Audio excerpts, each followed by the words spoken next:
Health insurance അല്ലെങ്കിൽ ആരോഗ്യ ഇൻഷുറൻസിൻ്റെ ടോപ്പ് അപ്പ് പ്ലാൻ എന്താണെന്ന് അറിയോ നിങ്ങൾക്ക്? ഇല്ലയെന്നുണ്ടെങ്കിൽ ഇത് നമുക്ക് ഏറ്റവും ചെറിയൊരു തുക കൊടുത്ത്, അതായത് വെറും 899 രൂപ കൊടുത്തു കഴിഞ്ഞാൽ 15 ലക്ഷം രൂപ വരെയുള്ള ആശുപത്രി ചിലവുകൾ നമുക്ക് കവറേജ് കിട്ടുന്ന ഒരു ടോപ്പ് പ്ലാനെ കുറിച്ചാണ് കേട്ടോ നമ്മളിന്ന് ഡിസ്കസ് ചെയ്യാൻ പോകുന്നത്. നമുക്കിന്ന് മിക്ക ആളുകൾക്കും ഒരു ഇൻഷുറൻസ്, ഹെൽത്ത് ഇൻഷുറൻസ് ഉണ്ടാവാൻ സാധ്യത ഉണ്ട് അല്ലേ? ചിലപ്പോൾ സ്വന്തമായിട്ട് എടുത്തതായിരിക്കാം, അല്ലെങ്കിൽ നമ്മൾ വർക്ക് ചെയ്യുന്ന സ്ഥാപനം നമുക്ക് തന്നതായിരിക്കാം. അപ്പോൾ നമുക്കൊരു ഫാമിലിക്കൊക്കെ വേണ്ടിയിട്ട് 2-3 ലക്ഷം രൂപയുടെ ഇൻഷുറൻസ് എല്ലാം നമുക്ക് ഉണ്ടാവുന്നതാണ്.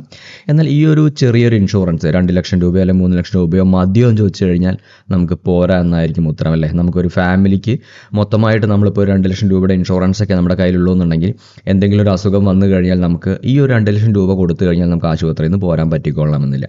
പ്രത്യേകിച്ച് നമുക്ക് മെഡിസെപ്പിലുള്ള അംഗമായ ആളുകൾക്ക് ഇതുപോലൊരു ടോപ്പ് പ്ലാൻ എടുത്തു വയ്ക്കുന്നത് എന്തുകൊണ്ടും നല്ലതാണ്. കാരണം മെഡിസെപ്പിൽ മിക്ക അസുഖങ്ങൾക്ക് നമുക്കറിയാം വളരെ കുറച്ച് പൈസയെ നമുക്ക് ക്ലെയിം കിട്ടുന്നുള്ളൂ. അപ്പോൾ 2 ലക്ഷം രൂപയുടെ മുകളിലെല്ലാം വരുന്ന അസുഖങ്ങൾക്ക് ഇതേപോലെ ഒരു ചെറിയ ടോപ്പ് പ്ലാൻ എടുത്തു വയ്ക്കുകയാണെങ്കിൽ നമുക്ക് വളരെ സൗകര്യമായിരിക്കും. അപ്പോൾ ഇങ്ങനത്തെ ഒരു സിറ്റുവേഷൻ സമയത്ത് നമുക്ക് 15 ലക്ഷം രൂപ വരെയുള്ള കവറേജ് കിട്ടുന്ന ഒരു ഇൻഷുറൻസ് ആണ് നമ്മളിന്ന് ഡിസ്കസ് ചെയ്യാൻ പോകുന്നത്. അതായത് നമ്മുടെ പോസ്റ്റ് ഓഫീസ് വഴിയുള്ള IPBP ബാങ്കും നിവ ബൂപ്പ എന്നുള്ള ഇൻഷുറൻസ് കമ്പനിയും കൂടി ചേർന്ന് നടത്തുന്ന ഈ ഒരു ഹെൽത്ത് പ്ലസ് എന്നുള്ളൊരു ടോപ്പ് ഇൻഷുറൻസ് ആണ് നമ്മളിന്ന് ഡിസ്കസ് ചെയ്യാൻ പോകുന്നത്. അപ്പോൾ നമ്മുടെ ഈ ടോപ്പ് പ്ലാൻ എങ്ങനെയാണ് വർക്ക് ചെയ്യുന്നത് ചോദിച്ചു കഴിഞ്ഞാൽ, ഇപ്പോൾ നമ്മൾ ഇൻഷുറൻസിൽ ചേർന്ന വ്യക്തികൾ നമ്മൾ ആദ്യം എടുത്ത ഇൻഷുറൻസിൽ നമുക്ക് 2 ലക്ഷം രൂപ വരെ ക്ലെയിം ചെയ്യാൻ പറ്റത്തുള്ളൂ. അതിനുശേഷം ഉള്ള എമൗണ്ട് ഇപ്പോൾ 3 ലക്ഷം രൂപയോ അല്ലെങ്കിൽ അതിൽ കൂടുതലോ 15 ലക്ഷം രൂപയാണ് നമുക്ക് മാക്സിമം കവറേജ് കിട്ടുക. അപ്പോൾ 2 ലക്ഷം രൂപയിൽ മുകളിൽ വരുന്ന ആശുപത്രി ചിലവുകൾ നമുക്ക് ഈ ഒരു ടോപ്പ് പ്ലാൻ നമ്മുടെ കൈവശം ഉണ്ടെന്നുണ്ടെങ്കിൽ നമുക്കത് ഈ ഒരു ടോപ്പ് പ്ലാനിലൂടെ നമുക്ക് കവറേജ് കിട്ടും. അതായത് നമുക്കൊരു വ്യക്തിക്കോ അല്ലെങ്കിൽ ഒരു ഫാമിലി മുഴുവനായിട്ടോ നമുക്ക് ഈ ഒരു ടോപ്പ് പ്ലാൻ എടുക്കാൻ സാധിക്കും.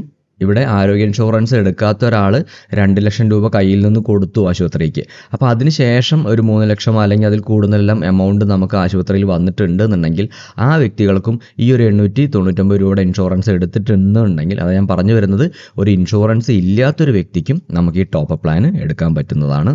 ഇവിടെ നമുക്ക് ഒരാൾക്ക് തനിച്ചോ അല്ലെങ്കിൽ നമുക്കൊരു ഫാമിലി, അതായത് അച്ഛൻ, അമ്മ, 2 മക്കൾ, അല്ലെങ്കിൽ അച്ഛൻ, അമ്മ, ഒരു കുട്ടി, അപ്പോൾ ഈ രീതിയിലെല്ലാം നമുക്ക് ഇതിൽ ചേരാവുന്നതാണ്. അപ്പോൾ ഇങ്ങനെ ചേരുമ്പോൾ എല്ലാം നമുക്ക് പ്രീമിയം ഡിഫറൻസ് വരുന്നുണ്ട്. അതായത് നമുക്ക് ഒരു വ്യക്തിക്ക് ചേരുമ്പോഴാണ് നമുക്ക് 899 രൂപ എന്ന് പറയുന്നത്.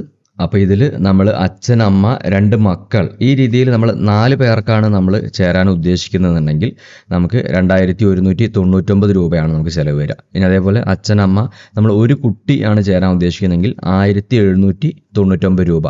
അപ്പോൾ ഈ രീതിയിലാണ് നമുക്ക് പ്രീമിയം വരുന്നത്. അപ്പോൾ ഈ ഫാമിലി പ്ലാനിൽ കുട്ടികളുടെ പ്രായപരിധി എന്ന് പറയുന്നത് ജനിച്ച് 91 ദിവസം തൊട്ട് 21 വയസ്സ് വരെയുള്ള കുട്ടികൾക്കാണ് ഇതിൽ ഈ ഒരു ഫാമിലി പാക്കിൽ നമുക്ക് എടുക്കാൻ പറ്റത്തുള്ളൂ. അപ്പോൾ 21 വയസ്സിന് മുകളിലുള്ള കുട്ടിയാണെങ്കിൽ നമുക്ക് ഇൻഡിവിജ്വലായിട്ട് ഈ 899 കൊടുത്ത് നമുക്ക് ജോയിൻ ചെയ്യേണ്ടതായിട്ടുണ്ട്. പിന്നെ നമ്മൾ ഈ പോളിസി എടുത്തതിന് ശേഷം 1 മാസം കഴിഞ്ഞതിന് ശേഷമായിരിക്കും നമുക്ക് ഈ പോളിസി ആക്റ്റീവ് ആവുന്നത്. എന്നാൽ നമുക്ക് അതിന് മുന്നേ നമുക്ക് വല്ല അപകടം സംഭവിച്ച വല്ല ചികിത്സയും വരികയാണെങ്കിൽ നമുക്ക് അതിനുള്ള ട്രീറ്റ്മെൻറ്റ് നമുക്ക് ഇതുവഴി എടുക്കാൻ പറ്റുന്നതായിരിക്കും. നമുക്ക് നമ്മുടെ നെറ്റ്വർക്ക് ഹോസ്പിറ്റൽ, ഇപ്പോൾ ഈ നിവ ബൂപ്പ നെറ്റ്വർക്ക് ഹോസ്പിറ്റലിൽ നമുക്ക് ക്യാഷ്ലെസ് സൗകര്യം ഉണ്ടായിരിക്കും. ഇനി അതല്ലെങ്കിൽ നമുക്ക് റീഇംബേഴ്സ്മെൻറ്റ്, നമ്മൾ ആദ്യം ബില്ലും സെറ്റിൽമെൻറ്റും കാര്യങ്ങളെല്ലാം കഴിഞ്ഞതിന് ശേഷം ഡിസ്ചാർജ് സമ്മറിയും കാര്യങ്ങളെല്ലാം നമ്മൾ അയച്ചു കൊടുത്ത് സെറ്റിൽ ചെയ്യാം. ആ രീതിയിൽ റീഇംബേഴ്സ്മെൻറ്റ് നമുക്ക് അവൈലബിൾ ആണ്. അതേപോലെ തന്നെ നമ്മൾ പോളിസി എടുത്ത ശേഷം വരുന്ന എല്ലാ അസുഖങ്ങൾക്കും കവർ ചെയ്യുന്നതാണ്. പക്ഷേ നമുക്ക് ചില അസുഖങ്ങൾ, അതായത് ഞാൻ കുറച്ച് അതിൻ്റെ ഡീറ്റെയിൽസ് ഞാനിവിടെ കാണിക്കാം. അപ്പോൾ ഇതിൽ ഈ പറയുന്ന രീതിയിലുള്ള കുറച്ച് അസുഖങ്ങൾക്ക് നമുക്ക് ഈ ഒരു പ്ലാൻ എടുത്തതിന് ശേഷം 2 വർഷം കാലാവധി നമുക്ക് ഉണ്ടായിരിക്കും. അതിന് ശേഷം മാത്രമാണ് നമുക്കിത് ക്ലെയിം ചെയ്യാൻ പറ്റുകയുള്ളൂ. അതേപോലെ നമുക്ക് പ്രീ ആൻഡ് പോസ്റ്റ് എക്സ്പെൻസ് നമുക്ക് ക്ലെയിം ചെയ്യാൻ പറ്റും. അതായത് ആശുപത്രിയിൽ അഡ്മിറ്റ് ആവുന്നതിന് തൊട്ട് മുൻപേയുള്ള 30 ദിവസത്തെ ക്ലെയിമും അതേപോലെ തന്നെ അതിന് ശേഷം വരുന്ന 60 ദിവസത്തെ ക്ലെയിമും, നമുക്ക് മരുന്നും കാര്യങ്ങളെല്ലാം മേടിക്കുന്നതിൻ്റെ ഇത് നമുക്കിതിൽ ക്ലെയിം ചെയ്തെടുക്കാൻ സാധിക്കും. അപ്പോൾ ഇതിൻ്റെ ഡീറ്റെയിൽ ആയിട്ടുള്ള വിവരങ്ങൾ നിങ്ങൾ തൊട്ടടുത്തുള്ള പോസ്റ്റ് ഓഫീസിൽ പോയി കഴിഞ്ഞാൽ നിങ്ങൾക്ക് ഫുള്ളായിട്ട് അറിയാൻ സാധിക്കുന്നതായിരിക്കും. അപ്പോൾ നല്ലൊരു ടോപ്പ് പ്ലാനാണ്. വളരെ ചെറിയൊരു പ്രീമിയം കൊടുത്ത് നമുക്ക് 15 ലക്ഷം രൂപ വരെ കവറേജുള്ള നല്ലൊരു ടോപ്പ് പ്ലാനാണ്. പ്രത്യേകിച്ച് നമുക്ക് മെഡിസെപ്പിലുള്ള അംഗമായ ആളുകൾക്ക് ഇതുപോലൊരു ടോപ്പ് പ്ലാൻ എടുത്തു വയ്ക്കുന്നത് എന്തുകൊണ്ടും നല്ലതാണ്. കാരണം മെഡിസെപ്പിൽ മിക്ക അസുഖങ്ങൾക്ക് നമുക്കറിയാം വളരെ കുറച്ച് പൈസയെ നമുക്ക് ക്ലെയിം കിട്ടുന്നുള്ളൂ. അപ്പോൾ 2 ലക്ഷം രൂപയുടെ മുകളിലെല്ലാം വരുന്ന അസുഖങ്ങൾക്ക് ഇതേപോലെ ഒരു ചെറിയ ടോപ്പ് പ്ലാൻ എടുത്തു വയ്ക്കുകയാണെങ്കിൽ നമുക്ക് വളരെ സൗകര്യമായിരിക്കും. അപ്പോൾ നമ്മുടെ ചാനൽ ഇതുപോലെ ഗവൺമെൻറ് പദ്ധതികൾ, അതുപോലെ ഓൺലൈൻ ആപ്ലിക്കേഷൻ തുടങ്ങിയ കാര്യങ്ങളൊക്കെയാണ് നമ്മൾ അപ്ലോഡ് ചെയ്തുകൊണ്ടിരിക്കുന്നത്. നമ്മുടെ ചാനൽ നിങ്ങൾ ആദ്യമായിട്ടാണ് കാണുന്നതെങ്കിൽ നമ്മുടെ ചാനലൊന്ന് സബ്സ്ക്രൈബ് ചെയ്ത് സപ്പോർട്ട് ചെയ്യാനും അതുപോലെ ബെൽ ബട്ടൺ ഓൺ ആക്കി വയ്ക്കാനും മറക്കരുത് കേട്ടോ. വീണ്ടും നമുക്ക് ഇൻഫോർമേറ്റീവ് വീഡിയോസുമായിട്ട് വീണ്ടും കാണാം കേട്ടോ. Thanks for watching.